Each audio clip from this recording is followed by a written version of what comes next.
Congresswoman, I start with you. First, on the news that's broken just this afternoon that Congressman Loudermilk, of all members of the body, will conduct an investigation of the investigation. Your reaction? Well, I mean, Barry is a member of the House Administration Committee, but it's an unfortunate choice. The committee did ask him to explain why he was giving a tour to somebody who showed up on the 5th of January, who showed up the next day at the Capitol threatening the life of Speaker Pelosi. And, this guy was taking pictures of the tunnels from the Rayburn building into the Capitol. He was taking pictures of stairwells and hallways, not usual tourist spots. And, we didn't accuse Loudermilk of anything. We just wanted to explain, how did this happen? And he refused to do that. I'd still like to know how he ended up doing that. Maybe he'll explain it. Tim Hapey, do you think that is what is going on here, that he's interested in explaining anything about this tour that he gave? Again, I know we're in this moment where what we see with our own eyes is being called into question, but we can see with our own eyes that we've all been on tours, right? This is not a normal tour when you're filming stairwells and doorways. Yeah, exactly. As Ms. Lofgren said, we developed evidence that Representative Loudermilk himself was escorting some constituents, but some add-ons. This person taking pictures had just met the constituents on a bus the day before and was taking pictures of stairwells and of tunnels. They didn't go to the Capitol, to be clear. It wasn't a tour of the Capitol. It was in the House office building, but it was on the day before the riot, and it was a time when the building was not open to the public. So anyone who came in had to be escorted in by a member of Congress. And look, we had a lot of questions for Representative Loudermilk and other members of Congress. We wrote them letters. We ultimately issued some subpoenas, and no one came to tell us of their perspective. We were very open-minded and wanted every relevant fact, not just about Representative Loudermilk and his escorted group on January 5th, but lots of activity of members of Congress. And rather than cooperate in the process, people blew us off. So I do find it ironic that now there's an investigation being led by people that were refused to provide relevant information when it was sought by the committee. Luke, how much of this is because Jim Jordan bombed? Well, I think that Kevin McCarthy has wanted to do this investigation for a while.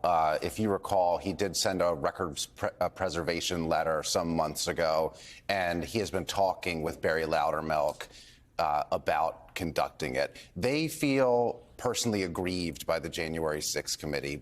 Barry Loudermilk thinks he was smeared, and he is, I mean, really, the strategy of this is to try to get back at the investigators who investigated them. Smear Congresswoman Lofgren and Tim Hapey. So, they're going to go through all these documents. They're going to, I guess, see what they can find. This is all under the auspices of protecting the Capitol. And when they're I would guess they will likely allege that, security failures were covered up by the January 6th committee. But that seems to be the type of inquiry or the lane they're going down with their inquiry. And Loudermilk is just part of, I guess at some level it's funny, but it's just part of he was aggrieved the way Kevin McCarthy feels aggrieved because this indisputable evidence of people he led around the House office building, what hurt his feelings, made him, why Loudermilk? They think that he was painted as an insurrectionist, and he claims he's not. Kevin McCarthy, he feels personally aggrieved by the January 6th committee as well. So a lot of this, I think, is quite personal. It has, if you were looking from a strategic political lens, this would not be the move you would do, right? I mean, it would, that's what I'm getting at. This is ludicrous. To make January 6th once again the focus of the country, when that day was so bad for your party and you want everyone to focus on this again and again. I would think if you're Mitch McConnell or one of the Senate Republicans who's trying to take back the Senate, this is the last thing in the world you'd want to talk about. So, we'll see how this pans out and how this strategy works. Congresswoman, to Luke's point, Wouldn't you call Mitch McConnell, who yesterday associated himself with the Capitol Police's assessment of January 6th? I mean, you really have over here on Earth One, where we reside, and all Democrats, all independents, journalists outside of Fox News, and many Republicans, it would appear, including Mitch McConnell, associate themselves with the Capitol Police assessment of that day, that it was not sightseeing. And it would appear that if Loudermilk thought it was just sightseeing, why would he be aggrieved? I don't get it. And I mean, we didn't accuse him of anything. We just wanted to find out why this rioter ended up with him taking pictures of the tunnel between the office building and the Capitol and other stairwells and the like, and he wouldn't answer. But it wasn't just that. I mean, we tried to get to the bottom of a lot of information. We asked first for our colleagues to come in and talk to us, and when they refused to respond, in some cases we subpoenaed them and they just blew it off. So I guess, you know, a subpoena to a member of Congress is a mere request or suggestion. I guess that's their position. I don't see how they can try and pretend that January 6th was anything other than what it was, a riot. People died.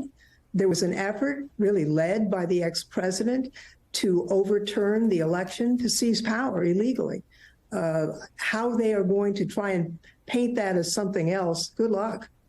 I mean, Tim Heaphy, this brings us back to what is a conspiracy to rewrite the day. I'm not suggesting a criminal one, but Kevin McCarthy, whose patron political saint is Donald Trump, has bequeathed 41,000 hours of security footage to Tucker Carlson. It's a closed circuit.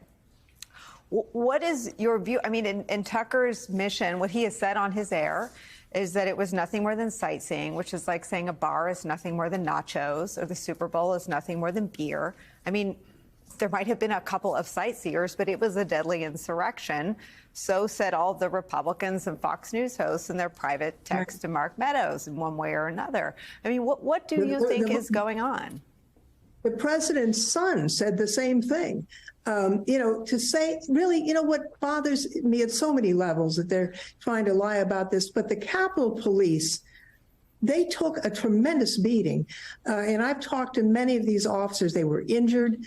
You know, the officer, the woman who testified, the officer covered in the blood on the west steps of the Capitol, and to diminish their brave service is just really disgusting.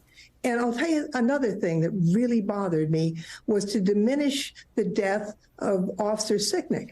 I mean, he was injured terribly during the fight to keep the mob out of the Capitol, and he died the next day. And to diminish that and is just a disgrace. I just don't see how they can look in the mirror. Tim Heaphy, your thoughts on both the decision to recast the insurrection in ways that are at odds with what Republicans saw and said out loud that day? Yeah, so 2 points, Nicole. One, we thought it was really important to release everything. Right? This narrative, going back to the investigation of the investigation, that there was anything hidden is just ludicrous. So we wrote a report that's 845 pages long. We held hearings, which presented a subset of the evidence gathered by the committee. But then we released everything. So every person to whom we spoke in a transcribed interview or in a deposition, that transcript is available. So Chief Sund and General Walker and line men and women who valiantly, as Ms. Lofgren said, defended the Capitol, all of that is part of the record. So to suggest that there was some kind of misleading impression given, look, we showed our work. We didn't just give you the sum of the equation. We showed you the worksheet that informed that conclusion. And I'm glad we did. Ms. Lofgren was one of the voices arguing correctly that all of this should be made part of the historical record so that we can learn from it. Now, what Tucker Carlson is doing is picking and choosing bits and pieces of Capitol Police surveillance footage and creating false narratives. The Officer Sicknick example is a great example that Ms. Lofgren was just talking about, right? Officer Sicknick, after he was pepper sprayed, continued to engage with rioters, continued to try to de-escalate the situation, continued to try to disperse crowds from the crypt. He then died the next day of natural causes that was informed by the stress and the experience that he suffered on January 6th. That's the opinion of the medical examiner, a doctor, whose view, frankly, I trust more than Tucker Carlson's or any of us.